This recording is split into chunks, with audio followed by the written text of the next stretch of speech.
Hi everyone, I am with Neil Araujo, CEO of iManage, and we are at Legal Week. Hi Neil. Hey Caroline, how you doing? I'm very well, thank you. How's the conference going? The conference is going to be from tomorrow. So I'm in New York, but I'm not at the floor yet. So you've been doing, this is one of the reasons that we're speaking. So you had a really interesting AI meeting with clients today, talking with them at some length. I think it was at 4 hours. So at some length about what it is that they want in terms of AI products. Just tell me a little bit about what the meeting was about. Sure, there is a huge amount of interest in AI, and there's a huge amount of interest on our side in ensuring that our investments are directed in ways that actually create value and make a difference. And we're just very excited that there is genuine significant interest from multiple firms, and we had both IT as well as lawyers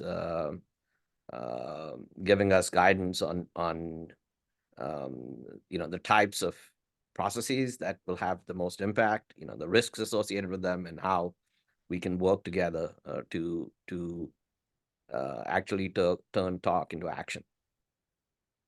What was the biggest focus? So what was I know you talked a lot about mitigating risks. I don't really want to focus just on risks actually, but was there any particular point that came out from that in terms of what they want to see?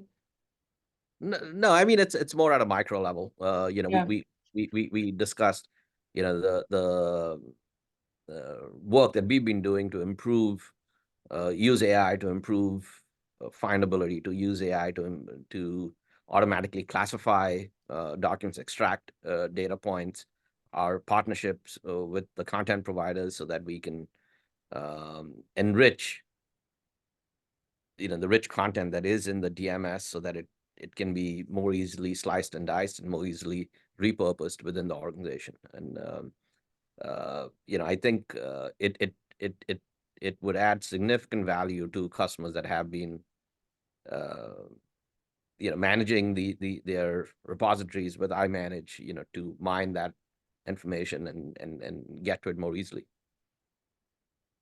Of course. And are we talking specifically generative AI, or were you talking about AI in the round? We're talking about all types of AI. So the example that I gave is actually not generative AI. That is more supervised learning, but Yeah. we shared several examples of integration into generative AI. So Yeah. how we are leveraging generative AI for summarization, for natural language querying of the repository. How we simplify workflows, so specific workflows, through the use of generative AI tools. Yeah. Did they seem enthusiastic? Did they seem and also would you say perhaps, what I mean, I don't maybe you don't want to comment on this, but would you say that there was sort of a high degree of understanding of what was possible, and also do you think that you know what was the sort of things that they particularly want to happen first in terms of what's practical immediately, if that's possible to say? Um, I don't think we necessarily ask the question that way. What is it that you'd like to do first? But well, what's quite clear is um, uh, this technology, particularly the generative AI technology, is going to take advantage of the data that you have Yeah. to give you better answers, better responses, when you ask questions. And having your data in a good place so that you can feed the generative AI engine with high quality data that is curated and that is governed, is sort of no requirement before you can actually deploy these tools. Yeah. And so yes, there was a fair amount of conversation about how we make that happen. again, it goes back to, all of these things are exciting. How do you put it into practice? Yeah. Um, in ways that are relevant, ways that are safe, and what's sort of our role as a guardian of content, for many of our customers to, to enable them to do that. Yeah, particularly with the DMS. I mean, I think there's going to be a massive advantage for companies. Or it's interesting because you deal with law firms and corporates, don't you? And That's right. so it'd be really interesting to see the corporates that have got their data and the law firms have got their data are going to be able to start capitalizing sooner. I find it really fascinating as well.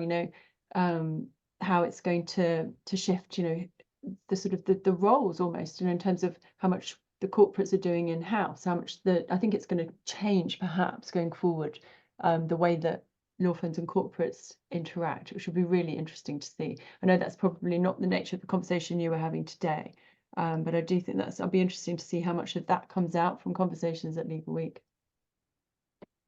Yeah, I agree with you. I don't think that, I think people are still trying to figure out, uh, the general sentiment is, yes, this is going to make a difference, and it's going to be, um, a sea change eventually. But uh,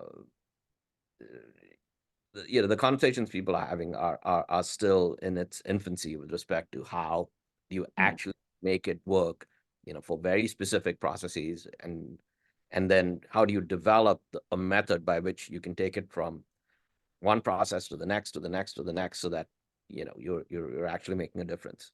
yeah.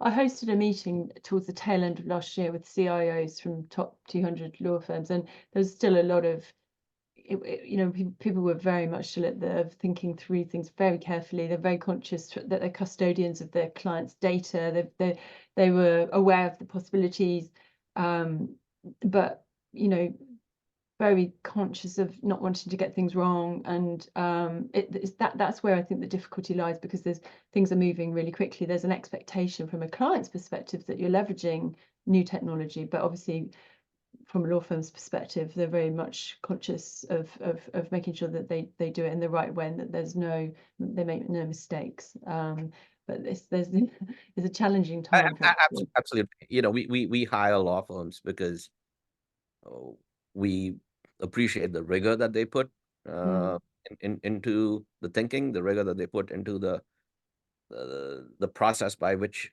they operate, and we don't expect that, that to change. We are, yeah, ultimately, and this is how I close the meeting, that, uh, today, our hope is that 3 years from now, practicing law is more fun because of what we do, and what we did at this meeting, so that, we're taking out, the drudgery, without necessarily compromising the rigor that's expected when you do legal work. yeah. That seems like a good place. We could chat all day, but we're at Legal Week and we're going to keep it snappy. And but you've got an announcement about your conference. Yeah, so we're very happy to announce that we are having ConnectLive, which is our, um, end user, sorry, our customer conference. It's on May 29th and 30th at the Marriott Marquis at Times Square, in New York. It's exciting. When was the last time? Was it before lockdown that you last had it there? Yes, we did have it there, before lockdown. Yep. Yeah. But this is the first time for a long time that you've had the New York conference. Yes, it's the first time in a while that, and we have a very large number of customers on the East Coast, and Yeah, it's always, yeah. New York is London is a phenomenal city. It's got great energy, and I love being here. Yeah, I'm very jealous I'm not there. But anyway, no, that's really exciting. I know that it's going to be huge. I think that they said, I mean, we can share some of the details alongside this, but there's going to be 50 sessions, 8 keynotes. You've got ServiceNow going to be there, lots of practitioners. I always love attending ConnectLive. It's a great event and it's very different being in person. I do enjoy, I was part of your online conference, the one that you did for the UK, and it was great, but there's just no substitute for being there in person.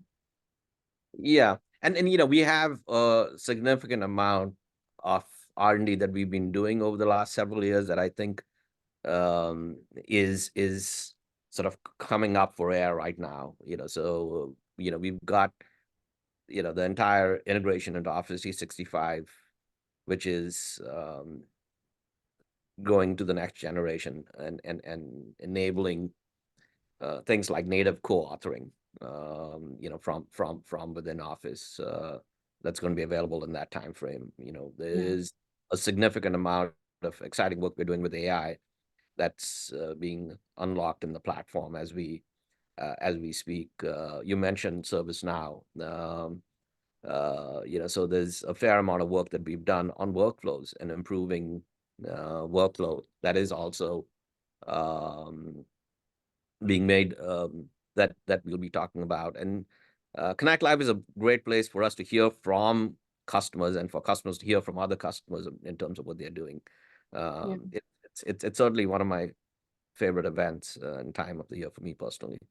Yeah. Okay. Well, I wish you well with it. But anyway, Legal Week, great. I don't need to tell people if they want to find you where to find you. You've normally got a great big booth, so so enjoy the conference. I look forward to hearing.